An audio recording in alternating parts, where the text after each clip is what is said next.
Joke Time! Misora Orangkaya, ang project daw po ninyo ay hindi flood control, kundi flood promotion. Excuse me, Senador, hindi totoo yan. Ang proyekto ko flood control.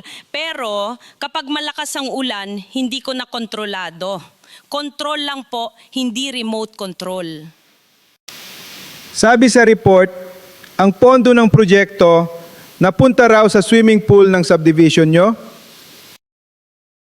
Aba, fake news yan. Hindi swimming pool, infinity pool. Para kung bumaha, at least tuloy-tuloy ang view.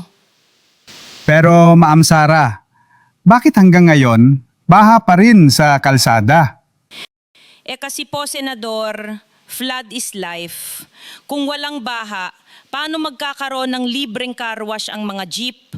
Kaya tandaan nyo, hindi po ako dahilan ng baha. Ako po ang dahilan ng content. Viral lagi, Senador.